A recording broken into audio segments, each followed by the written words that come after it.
सरकार पर कोई सवाल नहीं, ये सवाल उन इन्वेस्टिगेशन ऑफिसर के ऊपर है जिसने कमियां की हैं, जिसने लापरवाही बरती है। हरियाणा सरकार ने तो इस मामले में कोई इंटरफेयर किया नहीं, ना उत्तर प्रदेश सरकार ने किया। इसके अंदर इन्वेस्टिगेशन ऑफिसर जो है उसने जो कमियां की हैं, लीगल कमियां, एक वकील होने के नाते जो उसने कमियां की हैं उनको मैंने उजागर किया है। क्यों डिले किया जा रहा है? इन्वेस्टिगेशन के अंदर अब तक जांच पूरी नहीं की, चार्जशीट फाइल नहीं की। 173 की सब सेक्शन 2 सीआरपीसी के तहत चार्जशीट फाइल होती है, वो अब तक फाइल नहीं की गई। 7 महीने 20 दिन से भी ज़्यादा का वक्त हो गया है। उसको 3 तारीख 7वां महीना 2023 में उसको अरेस्ट किया गया। तो आज कहाँ है जांच? क्यों नहीं किया गया? जब उन बच्चों को रिकवरी किया गया फरीदाबाद के बल्लभगढ़ सेक्टर 59 एरिया से, उसको जो रिकवरी किया गया, उनको रिकवरी किया गया, सीमा को अरेस्ट किया गया 3 तारीख 7वां महीना 2023 में, जबकि एफआईआर जो है रबूपुरा थाने में दर्ज की गई 4 तारीख को। लेकिन जुडिक्शन जो बनती है वो बल्लभगढ़ और फरीदाबाद की बनती है जी। अगर पहले से एफआईआर दर्ज थी तो बाद में कहीं से भी अरेस्ट हो सकते हैं, लेकिन अरेस्ट करने के बाद अगर एफआईआर आप करते हो तो जुडिक्शन वहीं की बनेगी जहां से आपने उसको अरेस्ट किया है। तो ये बल्लभगढ़ के जुडिक्शन बनती है कानूनी रूप से।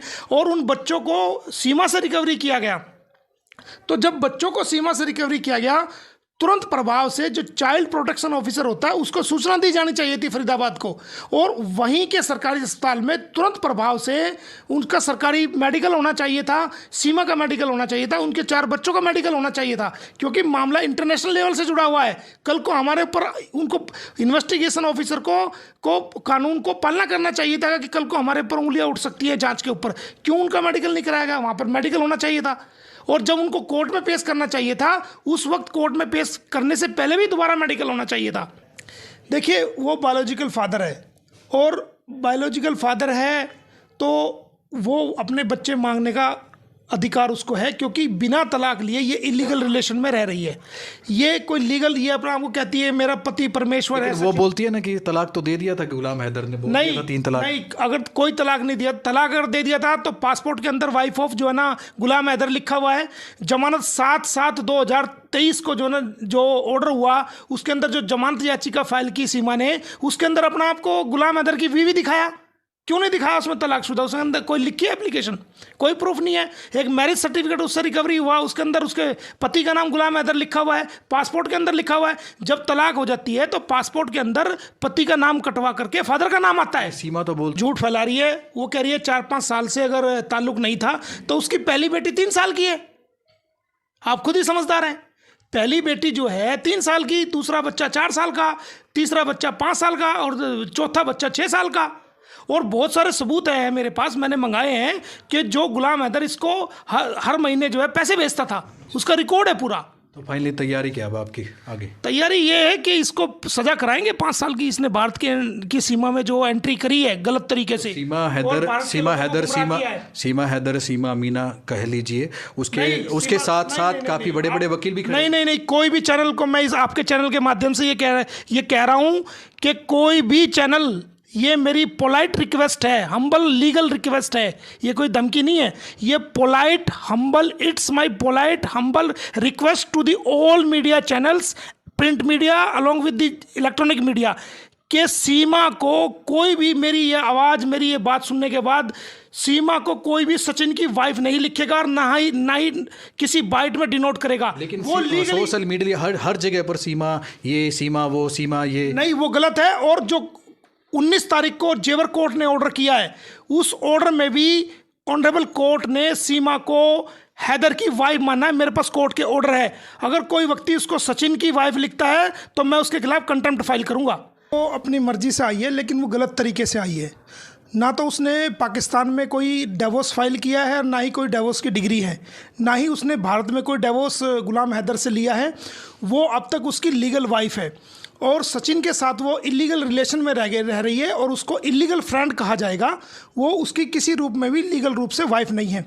जमानत के अंदर भी आप देखेंगे, सीमा हैदर ने जो ऑनरेबल कोर्ट से जमानत ली है, उसके अंदर अपने आप को गुलाम हैदर की वाइफ। सीमा ने आज तक कोई भी तलाक की पिटीशन पाकिस्तान में फाइल नहीं की है। अगर वो तलाक लेना चाहती तो उसको जानबूझ के, वो भारत में आई है तो पहले उसको तलाक फाइल करना चाहिए था। वहाँ पर कोई, या अगर तलाक नहीं मिली थी तो कम से कम तलाक की पिटिशन तो फाइल करती। कोई भी पिटिशन उसने तलाक की फाइल नहीं की है। ये तो उसको अपने बचाव के लिए अब वो बहानेबाजी कर रही है। उसने इलीगल एंट्री जो करी है, जो सेक्शन 14 इंडियन फॉरेनर्स एक्ट 1946 के अकॉर्डिंग जो है ना वो अपराध है, और उसके खिलाफ एफआईआर भी दर्ज हुई है। सुनने में आया है कि अभी चूँकि मैंने एप्लीकेशन लगाई थी, उस पर रिपोर्ट सबमिट हो गई है कोर्ट में, उसकी कॉपी मुझे मिलना बाकी है।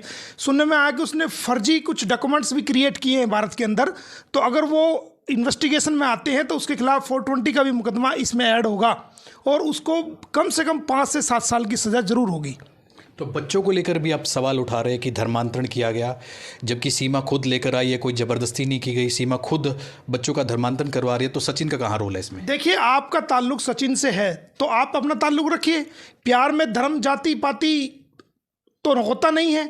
जब आप प्यार में धर्म जाति पाति नहीं होता तो उन बच्चों का धर्मांतरण क्यों किया जा रहा है, उनके रिलीजन को चेंज क्यों किया जा रहा है? जबकि उत्तर प्रदेश सरकार ने उत्तर प्रदेश गैर कानूनी धर्म परिवर्तन अधिनियम 2021 में एक कानून पास किया कि कोई भी व्यक्ति किसी का धर्मांतरण नहीं कराएगा, मंथावन नहीं कराएगा।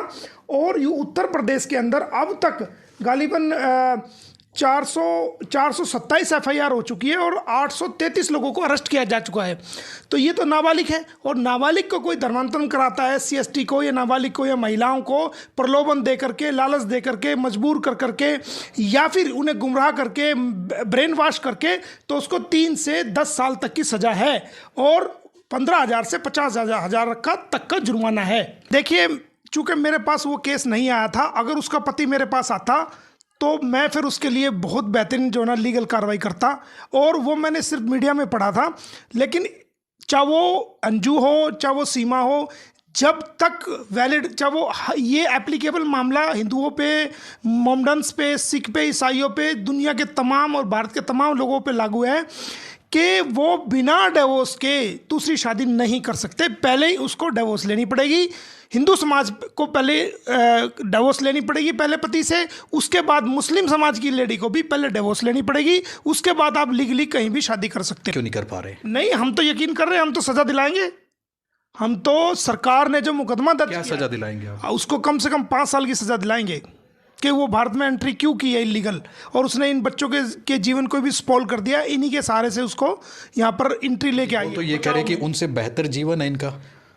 एक बात बताइए आप, भारत में बहुत सारे जो है भारत में बहुत सारे जो है पाकिस्तान से लोग आए हुए हैं, और वो हिंदू समाज के लोग हैं।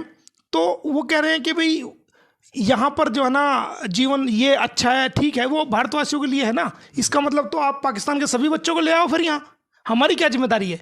हमें तो भारत की सीमाओं के अंदर भारत के लोगों की जिम्मेदारी है ना। नहीं, सीमा बोल रही है ना कि अच्छी परवरिश हो रही है, पाकिस्तान से अच्छी परवरिश कर रहे सचिन। परवरिश कर रही है तो उसका तरीका तो अडॉप्ट करना चाहिए था, पहले डिवोर्स लेना चाहिए था, और जो गार्जियनशिप के तहत अपने आप को डिक्लेयर कराती कि भाई मैं इनकी सिंगल गार्जियन हूँ, उसके बाद लेके आती। लेकिन कानून की धज्जियाँ उड़ाई गई है, कानून को रास्ता अडॉप्ट ठीक नहीं किया गया ना। तो कानून की धज्जियाँ किसने उड़ाई? सीमा उड़ा रही है। सेक्शन 11A क्या कहती है, फॉरेनर्स एक्ट की क्या कहती है?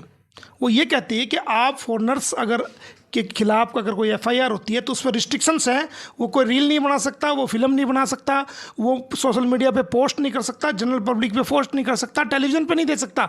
उसके बावजूद वायलेशन किया जा रहा है। सेक्शन 11A में आप देखिए, इंडियन फॉरेन एक्ट 1946 में क्या कहती है। बाद की बात है ना, पहले तो 5 साल की सज़ा होगी उसको, उसके खिलाफ एफआईआर दर्ज है। पहले 5 साल की सज़ा होगी, जब वो 5 साल पूरा कर लेगी तो फिर ये फॉरेन पॉलिसीज़ में है कि जो व्यक्ति कोई अपराध करता है और उसको न्यायालय द्वारा कोई सज़ा दी जाती है, उसके बाद सज़ा